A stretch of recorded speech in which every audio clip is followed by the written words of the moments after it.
Ariarne Titmus, world record holder. That has a fairly nice ring to it. How big was that moment for you at World Short Course? It was really exciting.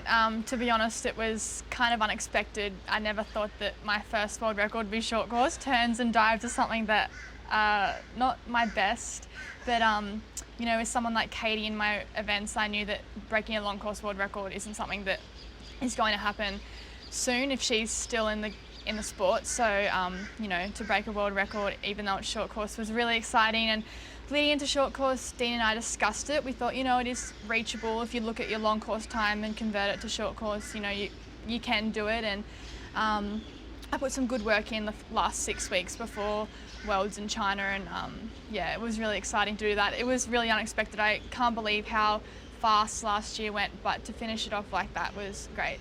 Well, let's talk about last year. What an extraordinary year for you. 3 gold medals at Commonwealth Games, sub 4 minute swim in the 400 at Pan Pacs, topping it off with a world record at short course. For you, what was your highlight? I think definitely Com Games was probably at the time the biggest thing.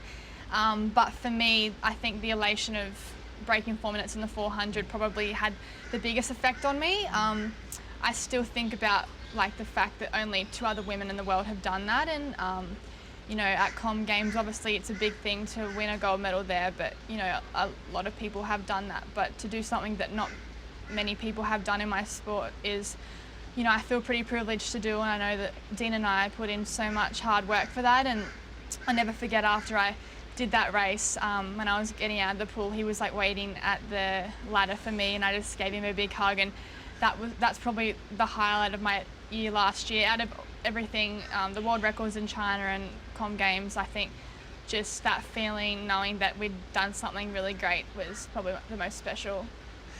And for Dean as well, he's hard to impress, but he was very impressed by that sub 4 minute swim, wasn't he? Yeah, he was. It's we have 2 standards, like good or bad, and we probably use other terms, but we had a race plan going into that race, and technically on the splits it was a bad swim, but nah, he was pretty happy with it. And to make the shifts that I did from Com Games to Pan Pacs just in that short period of time, we were both really happy with. And having arguably the greatest distance swimmer, female distance swimmer in history in that race, in Katie Ledecky, you took it to her throughout that race. You were so close by the end of it. She says that she welcomes the challenge, to have a challenger like you. What do you think about Katie? Do you ever worry about her? Are you impressed by her, or is it just another competitor in the water? I think that I have to be grateful for Katie as a swimmer. I feel growing up, if I didn't have that standard that she put out there, I wouldn't have broken 4 minutes so far. I think if you don't have something to chase, you probably don't, you know, want it as bad. So I think without her, I definitely wouldn't be swimming as fast as I am. But in terms of racing her at Pan Pacs, even the first time I raced her in 2017, I kind of go into it with no fear. I know exactly what I have to do, and I remember pushing off the wall on the 5th lap, I could see her feet, and I don't know how to describe it, but I think because I was that close to her, I just got this kind of surge of energy, and usually that's the part of the race where you kind of start to feel it, but for some reason I just kept going. I think that confidence, seeing her next to me, was what helped me get over the line. But you know, I just respect her so much. To do what she's done in the sport is amazing, and I hope that she keeps getting better so that I can hopefully get better too. So if Ledecky is in the race, you're the hunter. If she isn't in the race, you're the hunted. What do you prefer? I think at the moment definitely I'm the hunted in Australia, and I'm the hunted when I'm racing her, and it's so crazy to think how quickly that can switch. You know, 2 years ago I was chasing Jess, and you know, I really like that challenge, but I think I definitely prefer being the hunter, you know, having someone to chase, because it means that I've got something to, you know, push for. But I've also got to watch out for those girls back home. You know, with the 1500 now in the Olympic program, a lot of girls in Australia, you know, are really trying to get on the team in those distance events, and I've got to watch out for that as well. But definitely the hunter, I think. We are starting to turn our attention to Tokyo. It is not that far away. What is the one word or the one sentence or the one idea that you think of when I say Tokyo 2020 Olympics? Well, just thinking then, probably dream. Ever since I was little, you know, when you're like a naive little girl, you say, I'm going to go to the Olympics, but you never realise what it actually takes to do that. And Dean and I discussed this a little bit. You know, you've got to, when you're in the race, pretend you're that little girl, just chasing that dream, not think about all the other things that are happening, but just think about, you know, you're living your dream. Ever since you were little, you've wanted to represent your country, and to have the opportunity and be in the prime position 1 year out from the Olympics is really special, and I just want to grab that as best I can and make the most of the opportunity that I have. Your whole family moved from Tasmania to Queensland a couple of years ago to support you in your swimming dream. Does it feel wonderful knowing that that gamble paid off, that you are absolutely living your dream and succeeding in that? Yeah, definitely. You know, Mum and I were talking about it actually on the weekend. You know, it's something that they feel if they hadn't have done it, they would have regretted for the rest of their life, knowing that what if or that type of thing. And I just know if I stayed in Tassie that none of this would have been possible. And you know, when I moved here, I really wanted to show gratitude, you know, to them for doing what they did, and I put, you know, my best effort into training every day, and I'm glad that it's paid off. And it, you know, it has been tough. You know, I've moved schools a couple of times in the first couple of years that I was here, and that was tough, trying to make new friends. Coming from my school in Tassie, I knew every single person in grade 7. Like, it's just a big family type of thing. Coming up to a big city, not knowing anyone, so that was tough. But you know, I wouldn't change anything. You know, I'm in such a great place now with my squad, and you know, completing high school now. You know, last year the school was so great with me, with the year that I had, and I'm just glad now that I'm, you know, right on the path. Last year was extraordinary, not only in the fact of your swimming triumphs, gold medals, world records. As you just said, you finished high school on top of it, and now you're actually started a uni degree, sports science, doing a couple of subjects at the moment. How do you have time to fit it all in? You know, I surprisingly fit it in. I only have to go in, you know, a couple times a week. It's something that I feel like I needed to do.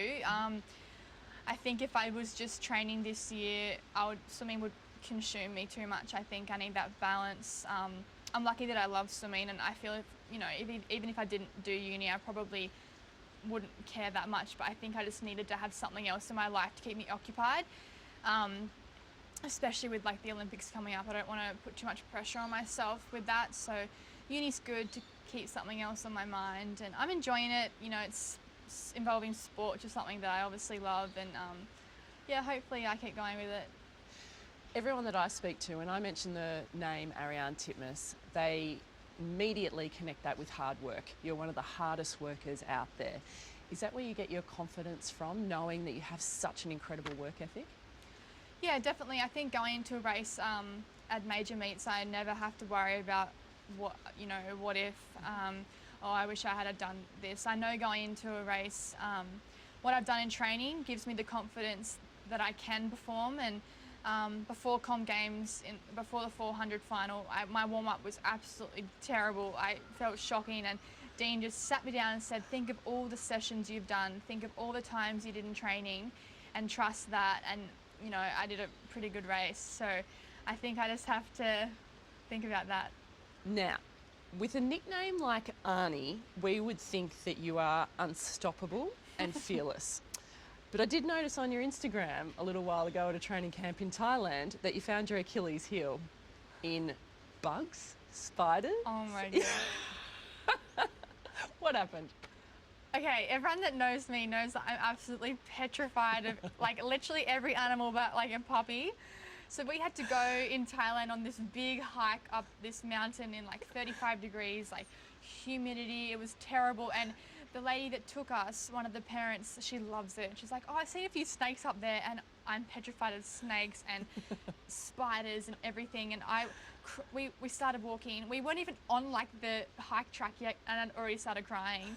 And I cried the whole way up, and we got about a third in, and this massive spider, like this big, we had to walk past, and everyone just like, whatever, petrified, started bawling every little like creek, like this. Luckily we didn't see any snakes, but It was probably the worst thing I've ever done in my life. And you know, people can say, oh, that's nothing. But it's something that I'm so scared of. Like, a little bee here and there, like at training, the boys get like a moth and throw it at me. And it's like the worst thing ever. Like, it's just my weakness. Maybe a new training technique. Put a couple of eels in the water when Arnie's training. I'm terrible. Sharks can't swim in the ocean past like my hips. Yeah. The shortest of your distances, the 200 freestyle, has obviously become a favourite as well. Talk about the fact that you have such incredible depth here in Australia. It's a great rivalry between you and Emma McKeon. Yeah, definitely. Especially we had a relay camp for the 200 girls a couple of weeks ago, and it was so great to bring us all together, and you know, it's such a great bunch of girls, and we got this data of all the relay results from the Olympics for the past 20 years, and you know, Pan Pacs and Worlds, and we looked at, you know, our times last year being ranked #1 in the world, and you know, we really can do it at the Olympics and, you know, win the gold medal if all the girls come together and perform as best as we can, and that's something that I'm really excited about. I'm lucky that the 200 you know, is a relay event, and I'm excited. You know, when I started as a distance swimmer, I never thought that I'd get to represent Australia in a relay, but as the 200 has slowly progressed, I'm lucky that I get to do that now, which is really exciting. Let's go to the exact opposite end of the spectrum. The 1500 is now an Olympic event for the women. Have you ever thought about adding that to your program? I've done like 2 1500s in my life, and they were both terrible. And unlike Katie, I just think the stretch from the 2 to the 15 is a bit too far for me. I think if I really want to maintain the speed and momentum that I have for the 2, it would just be with the aerobic training I'd have to do for the 15, it would just compromise one or the other.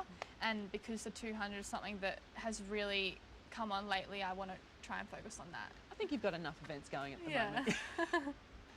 With the 800 free, it felt like it was frustrating you for a little while, but last year was a breakout year for you. Commonwealth gold, Australian record at the Pan Pacs. How does it fit within your program? How do you like the 800? I think of the 3 distances, deep down, the 800 is my least favourite, probably because it is the longest. Not so much that it hurts the most, that I struggle to focus for that long, I think. Dean calls me a frisbee in the wind. But it's something that I'm getting better at. I think it's developing now that my speed is picked up, and I can use that to my advantage in the race, and that's probably why I take it out harder compared to the other girls. I want to use my speed as best as I can and hold on. I know I've got the groundwork. I know I've done the long training I need to you know, swim fast for 800 metres, but I think the speed's something that really pushes me over the edge in the 800. How do you break the race down tactically?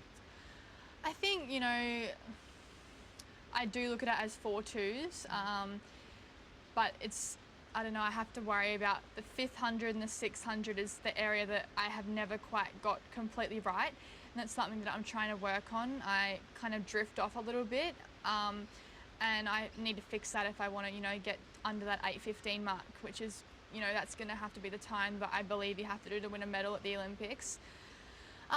So I think that's just the one area I have to focus on, and I know that I can use my speed, so hopefully that will keep me going.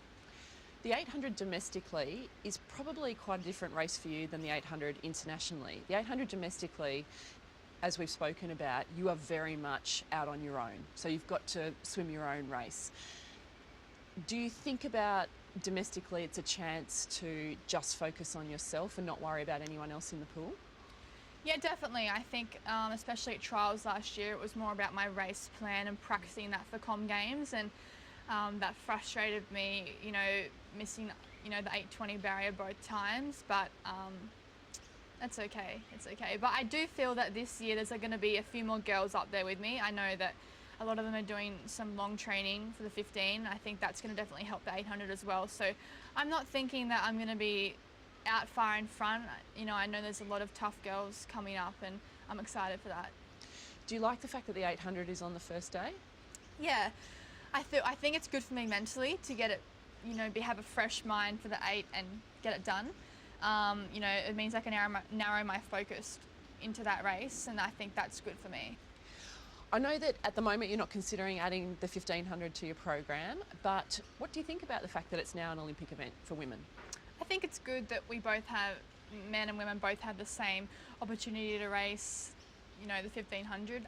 You know, for some girls that probably is their prime distance, and it would be a shame to not have that event in the Olympics and they can't go because it's not there. So I think it's great for those girls, and it kind of opens up the opportunity for a lot of people to think, oh, I might take up that event and find it's something that they are quite good at. In that sense, I think it's really good, but still for me, I think it's a bit of a stretch, 1500 metres, but I think it's good for a lot of other girls. How much respect do you have for those that swim the 1500? I have a lot of respect for 1500 swimmers. After doing a couple of them, I get to the 800 and I'm thinking, how am I only halfway? Like, I don't know how. Like, I think planning a race plan for that race, I think you just gotta have the ability to stay focused the whole time and have it, you know, just be able to get into rhythm and tick tock, and that's something that I can, you know, do quite well for 800. But 1500, I just think that picking up the speed that I have and the anaerobic endurance that I do have, it's just become a bit more of a challenge for me to do that over that distance. But, you know, I respect those that do it. Perfect. Okay, we'll just go back to the 200 a little bit. 200 freestyle for you, your shortest distance on the program, but you do have this incredible speed for more of a traditional middle distance swimmer. How much do you enjoy the 200? I love the two. It's crazy to think that some people are like, oh, 200, it hurts so bad, but I love it. Like, it's the shortest of my races, so it's kind of a splash and dash for me. But the 200's, I think, probably the most high pressure race. A lot can happen in 200 metres. There's so many different race tactics, you know, for me personally, because I'm racing girls that swim 50s and 100s. They have a lot more speed than I do, so I've got to stay calm when they go out harder than me, and trust that my back end is quick enough to try and catch them. And that's something that I've found quite fun racing other girls like Taylor Ruck and Emma in the past, and I think that I just have to trust this newfound speed that I have. Particularly in relation to Emma McKeon. Emma is one of those ones, those 50-100 sprinters coming up as the 200 is the longest on her program, and you as the shortest on your program. Two very different race tactics. How much do you enjoy the competition between yourself and Emma? I love Emma. She's probably one of my best friends on the team. It's exciting that we get to race the 200 together and obviously do the relay. And Emma has a lot more speed than I do. And I think at first when I used to race her, and she would be way out in front of me at the first 100, and I kind of panic a little bit. But now I've come to realise that I have to use my strength as my back end and not be too worried if she's too far out in front of me. But I think as my speed gets quicker as well, I want to try and be up there as best I can with her at the 100, and then capitalise on that and bring it home stronger as well. But I think it's been great for me to have Emma to race. I think, like Katie, without having someone like her to push me along, I don't think I would have cracked that 155 yet. And nice having another fellow Aussie in the marshalling area as well. Yeah, it's lovely.